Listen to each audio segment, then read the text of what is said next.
Hey guys! Hey, sorry I left you hanging last week. I know that we didn't do a couple of videos last week. My house is kind of in chaos. Those kids, whew, homeschool thing's hard. Anyways, so today I'll do two videos. I'll do one on peppermint and I'll do one on Vitivere. So we're going to start with peppermint. Yay, peppermint. Okay, another very commonly used oil. There's a reason why it's very commonly used, probably because it's called peppermint and everybody actually knows what that is. But I'm going to tell you a couple of funny stories about times that I've used peppermint so that you can learn from the things that I did and hopefully don't do them yourselves. And I'll give you some cool information about it as well. So peppermint is actually a very strong oil. It's actually recommended that you dilute it. I would probably dilute it about 1 part peppermint oil to 4 parts carrier oil. It is what is known as a hot oil. That means when you put it on your skin, it is going to warm up. It's like, I don't know, an all natural icy hot, no lie. It is very strong.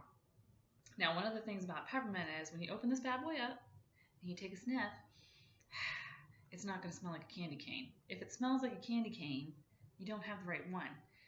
You want something that actually smells like the peppermint plant. Now, the peppermint plant does not have a syrupy sweet smell to it. It's kind of sharp and maybe a little bit bitter, and it's very strong, okay? If it smells like a candy cane, they did something to it.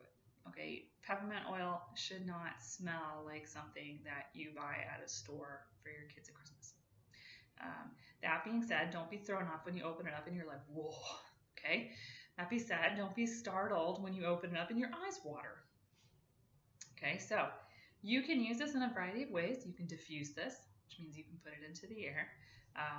I personally use it. Not saying that it'll work that way for you, but I personally use it as kind of a pick-me-up. It's kind of a wake-me-up. Especially when I homeschool, I like to diffuse this with lemon. It just kind of, oh, okay, all right, I can finish. You never gotta get me. You're like 3 o'clock in the afternoon, and you're not entirely sure that you're going to make it through the day without either killing a kid or just quitting and going to bed. So I like to use this as kind of that mental clarity. I can get through this. Yay, go me. If the kids are having a hard day with their schoolwork or we're kind of, then I'll diffuse this too, and it's worked really well with the kids to kind of, okay, I don't know, it's like it resets something. It is used for, you can use it for your respiratory system to kind of, help clear things up, I guess.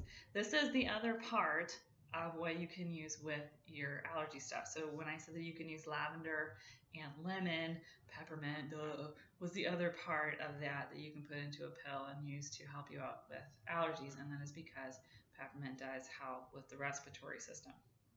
Now, you can also put this on you. Now, I'm going to tell you the things that I have done. I am not going to state that this stuff works. I am not going to state that this is medically declared to be the cure-all, end-all, be-all for anything. I'm just going to tell you what's worked for me and the kids, and you can try it from there. So I use this for headaches. Okay, now, the very first time that I used this for a headache, I had been told that it was a really good idea to put it on your temples. Now, remember what I told you about when you open that bad boy up and you get a good whiff? Yeah. So dummy me decided, one, that I was going to put it right there. Now you see where my fingers are, okay? It's really close to my eyeballs. I just open it up and I just have a little bit on my fingers and it's already making my eyes water. So dummy me decided that I did not have sensitive skin and I did not need to dilute this. And I had a whopper of a headache and I wanted it gone. So silly me took the bottle of oil, put it on my fingers and rubbed and rubbed. And within about 30 seconds, 2 very remarkable things happened. One, I wanted to go blind because I was pretty sure I wanted to pop my own eyes out because, oh my gosh, the fumes were so strong. My eyes are like watering. And about shortly after the time that I want to pop my own eyes out because the fumes are so strong and they're getting into my eyes, I realized that my temples are really hot. Like really hot. Like I don't have a headache anymore because I have pain elsewhere. So please don't be like me. Make sure you dilute it and make sure you really do keep it away from your eyeballs. Okay? It's not good. When they tell you it's a hot oil, it really is a hot oil. And when you open up something and you take a whiff of something and it kind of makes your eyes water, be smarter than me and keep it away from your eyes. Now, I learned from that, and I no longer put it near my temples, although I know some people that do. I put it on the back of my neck, and that's because I usually get tension headaches, and it usually starts back there. So remember the whole thing about the whole icy hot thing, how it kind of mimics that a little bit? I do it back there, and it helps me. I'm not telling you it's going to help you, but it helps me. The other thing is that peppermint helps with your digestive system. Now, this is a known scientific fact. If you have an upset stomach, a lot of people will tell you to chew on a piece of peppermint candy or, I don't know, eat a candy cane or something, right? So, and think about it, a lot of our like antacids and everything are mint flavored. There's a reason for that because it does soothe the digestive system. Now, drop a little bit of science on you. Your skin is actually an organ. I don't know how many of us actually think of that or not.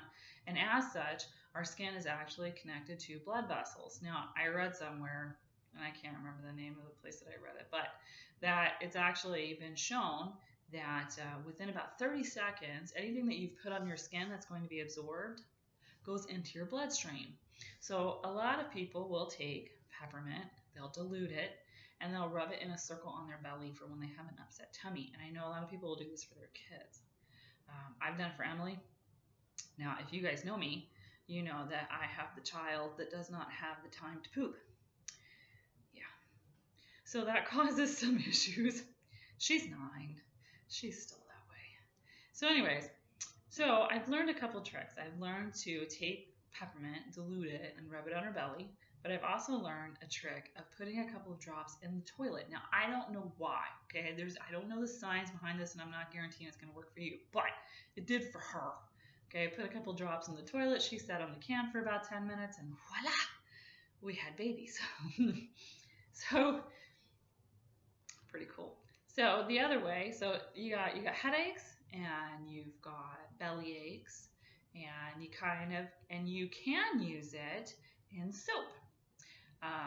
I have made bath salts, and you can do that by taking a cup of Epsom salt, a quarter cup of baking powder, and baking soda. Sorry, I get it mixed up. And then you put about 10 to 15 drops of whatever oil that is good for your skin in there. Now, I did it with peppermint once, and if you like the fresh, tingly feeling, awesome. It was great.